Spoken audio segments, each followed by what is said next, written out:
Mana ada partai nggak mau nyalonin orang angkanya 60%? Anda dicalonkan oleh 3 partai politik kok ketika menjadi capres? Jangan Anies. Kenapa? Kalau Anies ketika Anda bilang tersandera kekuasaan semua partai, faktanya ketika Anda maju menjadi capres, ada 3 partai politik yang mendukung Anda, padahal Anda bukan kader PKB, Anda bukan kader Nasdem, Anda bukan kader PKS, tapi Anda dapat tiket dari 3 partai. Ya. Itu Pak Anies kemarin kalah di Pilpres, Pak Anies bilang curang.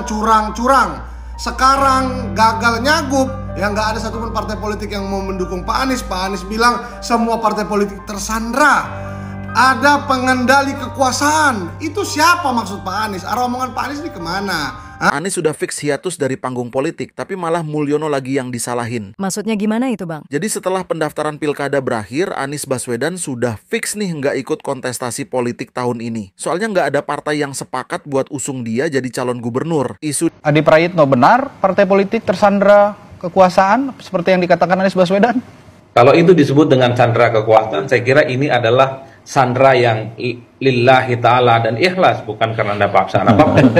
Menyandrakan diri. Ingat ada teman saya bikin partai, saya tanya ngapain lo bikin partai, udah gabung yang ada aja. Saya cuma pingin dipanggil ketum katanya.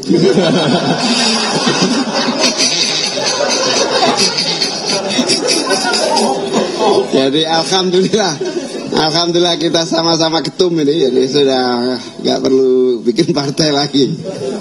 Mereka bilang rakyat tidak boleh bicara. Sekarang Pak Jokowi cari saya di UGM bersama rakyat yang hadir hari ini dan 270 juta rakyat yang berdemo di Semarang, di Solo, di Bandung, di Jakarta, di Lampung.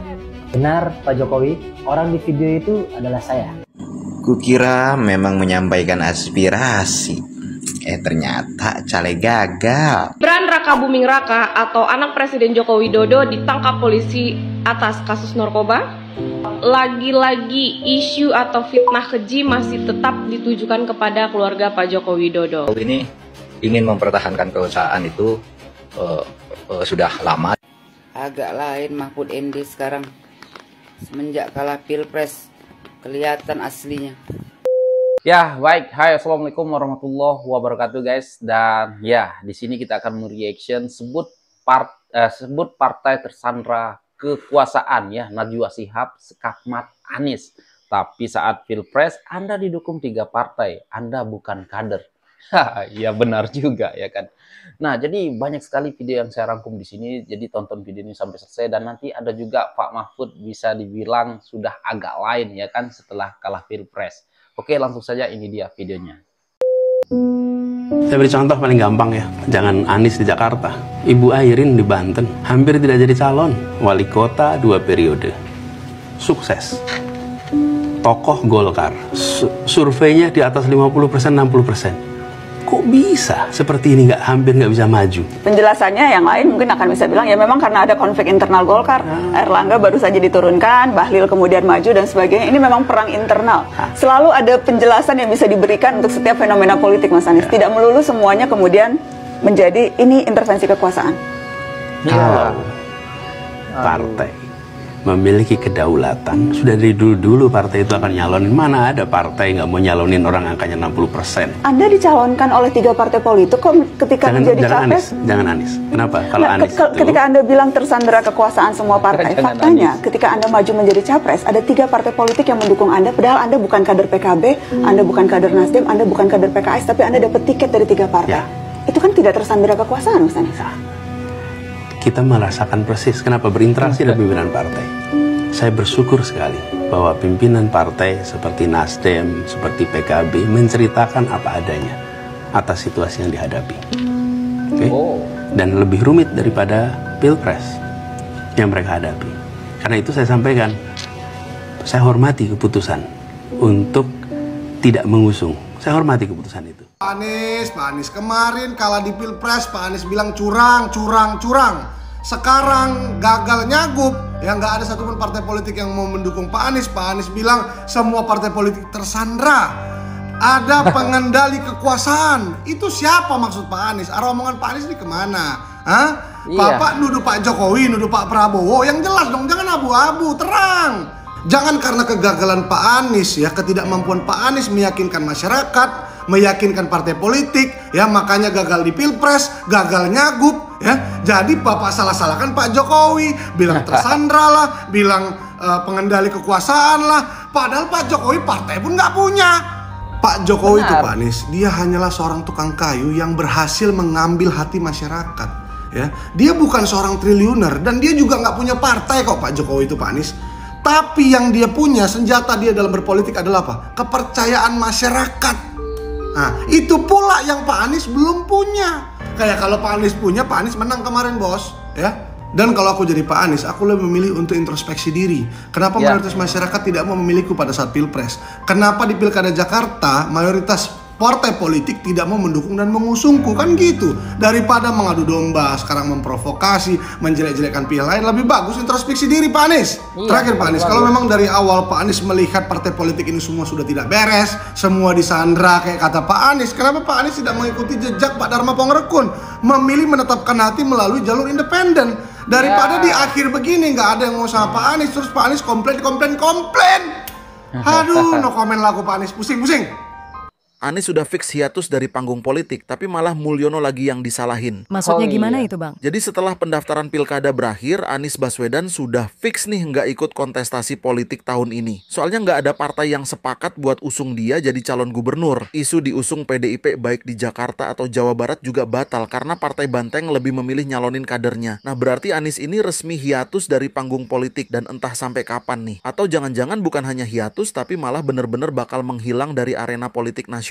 Soalnya nggak ada jabatan selama satu periode itu benar-benar sulit loh buat seorang politisi. Karena nggak ada panggung buat dia untuk terus ada di permukaan. Contoh nyatanya Ganjar lah. Baru aja beberapa bulan lalu jadi calon presiden tapi namanya kayak udah tenggelam di tengah riuh pemberitaan pilkada. Begitu juga Anies kalau nanti dia mau nyalon lagi tahun 2029 mungkin namanya bakal tenggelam. Atau minimal nggak akan sementereng sekarang. Terus yang nyalahin Mulyono siapa? Sebenarnya ini pernyataan Ono Surono, kader PDIP yang awalnya mau disandingkan sama Anies di Jawa Barat. Dia bilang batalnya rencana itu karena ada tangan-tangan yang tak ingin Anies buat ikut pilkada. Kemudian Ono menyebut pihak yang dimaksud ialah Mulyono dan gengnya, kata dia. Selain itu, waktu PDIP resmi mencalonkan Pramono Anung juga Mulyono lagi yang kena tuding. Katanya Mas Pram itu orangnya Jokowi, jadi pengusungan itu kabarnya sebagai kompromi antara istana sama PDIP. Soalnya diisukan Mulyono ini sangat ketakutan katanya sama Abah Anies, makanya harus dijegal dengan cara apapun. Padahal kalau menurut Mimin, kalau saja dari awal Anies mau gabung ke salah satu parpol, mungkin masalah pencalonan ini udah beres nih. Ini malah sok-sokan pengen selalu ada di luar partai, tapi giliran nggak bisa nyalon gara-gara nggak dapet tiket dari partai malah teriak-teriak dijegal. Wah iya juga ya, menurut kalian gimana nih? Adi Prayitno, benar partai politik tersandra kekuasaan seperti yang dikatakan Anies Baswedan? Kita dengar ya. Betul apa yang dimaksud dengan sandra kekuasaan.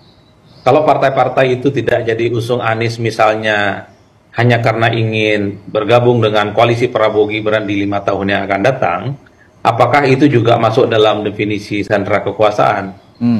Karena kalau kita melihat seperti PKS ataupun Nasdem, kan mereka punya intensi untuk bisa menjadi bagian di kekuasaan di 5 tahun yang akan datang.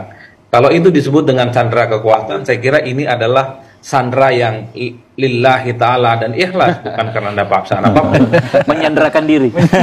Menyandrakan diri. Artinya apa? Partai-partai ini kan merelakan diri untuk menjadi sandra dari kekuasaan itu. Kan itu memang tidak bisa dibantah, Mas. Artinya apa? Partai dalam hal ini tentu sudah mengkalkulasi untung dan rugi. Bagi mereka apa untungnya juga usung Anies di Jakarta. Kalaupun toh menang ya paling mainnya di Jakarta, tapi tidak di level nasional untuk di 5 tahun yang akan datang. Nah yang kedua, apakah yang disebut dengan sandra kekuasaan itu misalnya takut misalnya tiba-tiba ketua umum partainya itu mengundurkan diri seperti Golkar misalnya. Tapi itu akan terjadi pada siapa? Rasa-rasanya PKS, kemudian Nasdem dan PKB aman-aman saja dalam konteks itu. Itu yang saya kira apa definisi kekuasaan. Atau misalnya, atau PDI gitu kan, tidak mungkin ketua umumnya mengundurkan diri. Atau yang disebut dengan sandra kekuasaan itu tiba-tiba misalnya ada partai tandingan, entah itu Munaslup, entah itu KLB, entah itu Munas luar biasa dan seterusnya. Rasa-rasanya di Nasdem, PDIP, kemudian PKS, termasuk PKB sekalipun, sekalipun ada isu terkait dengan KLB, pada hari ini juga tidak terjadi, Mas. Hal-hal yang semacam ini bagi saya perlu untuk dijelaskan. Tapi kalau kita yang melihat dari jauh, memang partai-partai non-Kim ini ada intensi untuk menjadi bagian dari kekuasaan politiknya Prabowo dan Gibran. Karena di 5 tahun yang akan datang, ini kan akan sepi politik, Mas. Jadi jadi menteri, tidak menjadi bagian dari kekuasaan. Kayaknya memang kehidupan politik mereka akan gelap gulita. Maka opsinya ya harus bergabung dengan Prabowo dan Gibran. Oleh karena itu, bagi saya ketika tidak mengusung Anies, itu adalah bagian dari uji loyalitas, bagian dari uji militansi sebenarnya, supaya visi misi dan keinginan partai-partai yang non-Kim ini harus seiman lah pilihan politiknya. Saya jadi ingat ada teman saya bikin partai. Saya tanya, ngapain lo bikin partai? Udah gabung yang ada aja. Saya cuma pingin dipanggil ketum katanya. Ngakak terus kalau mau dengerin. Ngakak terus kayak tuh sampai tahan-tahan. Alhamdulillah kita sama-sama ketum ini, jadi sudah nggak perlu bikin partai lagi. Peringatan darurat, Garuda Biru sudah gagal. Sekarang ganti lagi isu yang dilempar ke publik, yaitu dibuat narasi diduga ada salah satu akun Kaskus yang itu diduga adalah akunnya Mas Gibran, yang dimana akun tersebut pernah menjelek-jelekan Pak Prabowo. Seperti itu kan ya. Tapi ini ingat kata-kata awalnya adalah diduga. Arti diduga adalah sebuah asumsi, opini yang sengaja memang dilempar ke publik dan dipercaya sama orang-orang atau pembenci-pembenci garis kerasnya Pak Jokowi, Pak Prabowo, dan Mas Gibran. Ya tapi kan itu bisa benar. Oke, kalau kalian berpikir itu bisa benar, kalian harus juga menggunakan dua sisi juga. Yaitu satu sisi adalah itu benar dan satu sisi itu adalah fitnah. Kita cari lagi siapa yang membuat itu, siapa yang menyebarkan itu, dan orang-orang itukah apa orang yang memang dari dulu sudah membenci Pak Jokowi dan Mas Gibran dan Pak Prabowo. Kalian bisa cek dari situ, yang pertama. Yang kedua adalah itu bisa saja terjadi memang disengaja untuk dibikin atau diedit, di-create sesuai kebutuhannya. Sekarang udah tahun 2024 loh. Banyak teknologi video yang diedit bisa. Semuanya itu bisa dibuat, semua itu bisa dibuat dengan mudah, sangat mudah sekali seperti itu. Tapi itu dilempar ke publik dan dipercaya begitu saja oleh orang-orang yang memang pembenci dan digoreng semakin panas lagi berita-berita tersebut. Mudah kok untuk bikin-bikin seperti itu gitu. Tapi itu tidak dilakukan buat orang-orang yang sadar bahwa hoax itu bahaya banget. Itu memang sengaja dilakukan oleh orang-orang yang suka penyebar hoax itu tersebut. Semua kembali kepada kalian. Kalian mau tetap dibodoh-bodohin orang-orang yang penyebar hoax seperti itu, atau mau berpikir kritis lagi, atau memang suka menelan opini-opini yang memang masih sesat seperti itu. Jadi kembali kepada kalian, mau jadi orang yang lebih cerdas, smart, atau mau tetap menjadi orang yang dungu seperti kemarin-kemarin.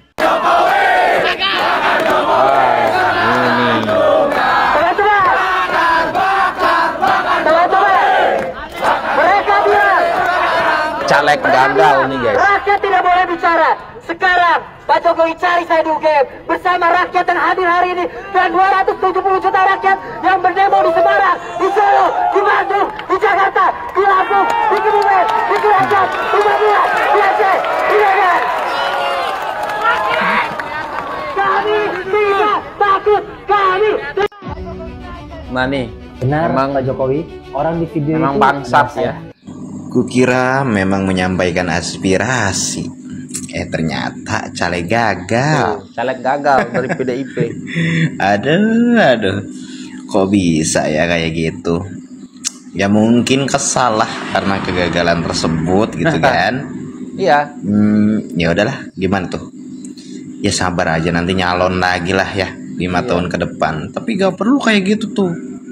Apalagi sampai klarifikasi, menantang. Dah. So, ya. Nyalon lagi aja nanti kalau masih kesel gitu kan. Kesel gagal, nggak bisa yakinin masyarakat. Suaranya jangan kayak gitu dong actionnya gitu. Coba yang lebih soft lagi pendekatannya kan, meyakinkan lagi masyarakatnya yang baik ya. Jangan cuman mau minta suaranya doang tapi gak ada kontribusi. Bagi saya, daripada menyeblos petugas partai, bangsat. Menyala abangku. Setuju. Setujulah kalian anak abang adalah ya kan? Simbol perlawanan kepada partai-partai bangsat dan bajingan busuk. Inilah sifat-sifat anak abah sebenarnya. Kita gembosin suara mereka. Mereka itu hidup dan matinya ada di suara rakyat. Iya nggak? Katanya Hancurkan. beragamis ya. Canangkan gerakan Indonesia tanpa partai. Merdeka abangku. Takbir. Allahu Akbar. Wow. Wow, ini istri cerai, anak homo, terus mau lebaran sama siapa? Waduh, ini keterlaluan ini guys. Ngatain Pak Prabowo seperti ini ya. Ini harus ditangkap ini guys. Memang parah lah ya kan. Luar biasa, keji ya kan. Gibran Raka Buming Raka atau anak Presiden Joko Widodo ditangkap polisi atas kasus narkoba. Lagi-lagi isu atau fitnah keji masih tetap ditujukan kepada keluarga Pak Joko Widodo. Kita bisa lihat betapa kotor cara-cara orang untuk menjatuhkan ini biasanya keluarga anak-anak Presiden Republik Indonesia. Bagaimana warga negaranya selalu mendera kepala negaranya dengan isu-isu yang tidak baik. Tidakkah mereka menyadari bahwa isu yang mereka create sendiri akan berefek pandangan pihak internasional terhadap negaranya sendiri? Kabar bahwa Gibran ditangkap oleh polisi atas tindak pidana penggunaan narkotika itu disebarkan oleh orang-orang yang tidak bertanggung jawab, yang mana mereka sedang melakukan politik kotor untuk memperburuk citra Pak Jokowi dan keluarganya. Teruntuk Anda-Anda yang menunjukkan tuduhan itu kepada Gibran, setidaknya Anda harus paham dulu apa langkah-langkah hukum yang harus Anda lakukan. Jika Anda rasa berita yang Anda sebarkan itu benar, adalah Anda tinggal melapor ke pihak kepolisian. Dan untuk pelaporan ke pihak kepolisian, Anda harus membawa alat bukti yang sah. Jika Anda yakin itu Gibran memakai narkotika, kenapa Anda tidak membawa saksi ke pihak kepolisian? Ya, benar. Karena untuk sahnya pelaporan Anda harus membawa saksi. Siapa itu saksi? Saksi ialah ada orang yang melihat dan mendengar. Dan bawalah alat bukti yang sah menurut Undang-Undang Nomor 1 Tahun 1981 tentang acara hukum pidana, yang mana diatur dalam pasal 184 ayat 1 tentang keabsahan keterangan saksi. Ketika berita yang Anda hembuskan, Anda katakan Gibran ditangkap polisi karena narkotika, saat itu Gibran Raka Buming Raka sedang berada di Semarang pada hari Rabu tanggal 28 Agustus 2024. Agenda pada hari itu yaitu Gibran mendampingi calon gubernur dan wakilnya mendaftar ke KPU. Nah, anak-anak abah biasanya kalau menyebar hoax itu kalian harus berdasar ya. Ada dasar hukumnya dan juga ada buktinya dan saksinya. Jangan Anda selalu mempermainkan politik kotor. Ingat, orang yang baik akan selalu baik. Semakin Anda caci maki, semakin Anda fitnah, derajatnya akan tetap ditinggikan. Ya. Projo daerah Lamongan akan membuat laporan atas tindak pidana menyebarkan berita hoax ini. Dan laporan itu akan dilayangkan kepada beberapa akun-akun yang sudah turut serta menyebarkan kabar bahwa Gibran ini ditangkap oleh polisi. Nah, untuk projo yang lain, mari tetap kita kawal pelaporan ini agar cepat selesai dan cepat selesai masalahnya. Jadi buat Anda tukang penyebar fitnah, jika Anda merasakan itu benar, maka pergilah ke kantor polisi, bikinkan laporan dan bawa saksi serta alat bukti. Pak Jokowi ini ingin mempertahankan kekuasaan itu, kalau tidak bisa 3 periode, diperpanjang 2 tahun atau 3 tahun. Itu tentang isu 3 periode sama perpanjangan jabatan, kenapa kok ramai terus? Hanya mau ngomong apa lagi, kata Presiden. Apa kurang jelas yang ngomong bahwa saya tidak gitu. Yang dimotor oleh menteri-menteri agar membuat pernyataan 3 periode. Di kabinet tidak pernah bicara yang kayak gitu, bukan bidangnya. Itu urusan partai politik. 3 periode Pak Jokowi masih diperlukan. Kalau ada orang-orang mendorong Pak Jokowi menjadi presiden yang presiden lagi, itu hanya 2 alasannya. 1 ingin menjerumuskan, 2 ingin menjilat. Jokowi ini ingin mempertahankan kekuasaan itu sudah lama. Agak lain Mahfud MD sekarangnya Pak Mahfudnya. Semenjak kalah Pilpres kelihatan aslinya.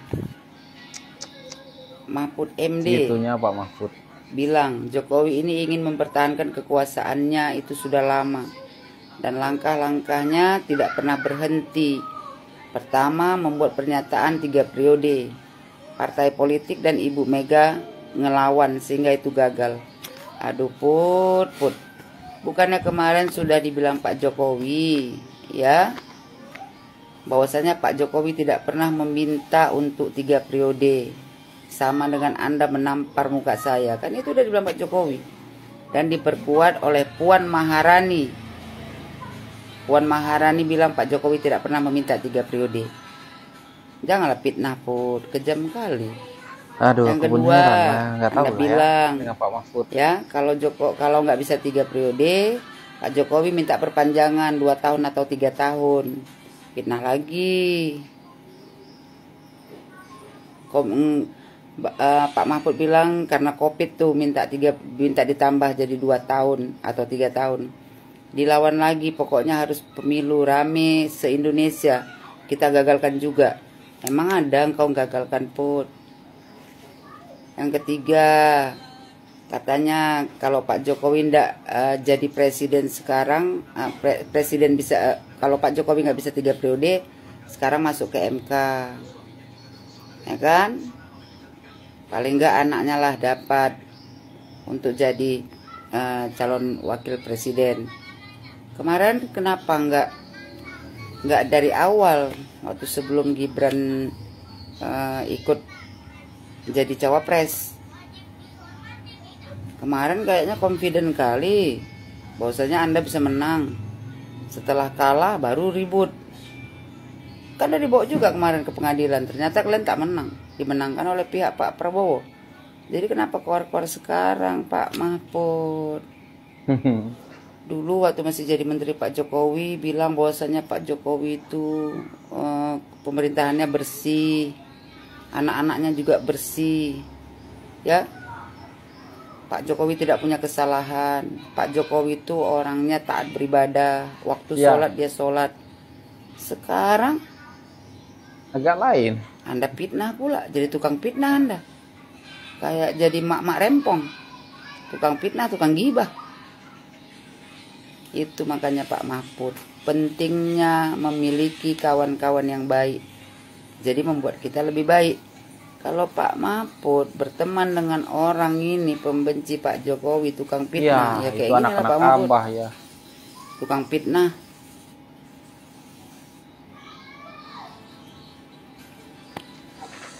Move on lah Pak Mahfud. Ya, kembali jadi Mahfud MD yang dulu. Ya, benar. Bukan kayak sekarang. Mahfud MD tukang nyinyir, tukang fitnah. Ya benar ya guys, ya dulu Pak Mahfud kita ya termasuk saya ya sangat mengagumi Pak Mahfud. Kok sekarang kok agak lain ya kan setelah kalah Pilpres. Ya dulu sewaktu masih dengan Pak Jokowi memuji-muji Pak Jokowi gitu ya kan.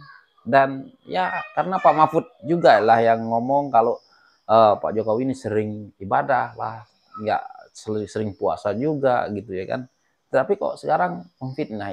Apakah mungkin ini karena Pak Mahfud podcast sama anak-anak Abah ataupun pembenci-pembenci Jokowi? Waduh, jangan gitulah Pak Mahfud. Aku jadi hilang respect lah kepada Pak Mahfud kalau kayak gini ya kan. Kok sekarang berubah-ubah ya, agak lain gitu ya kan. Dan oke guys, apalah pendapat kalian tentang video ini? Silahkan berkomentar di bawah. Dan ya mungkin sampai di sini untuk video kali ini. Dan sekian, terima kasih. Assalamualaikum warahmatullahi wabarakatuh. Bye.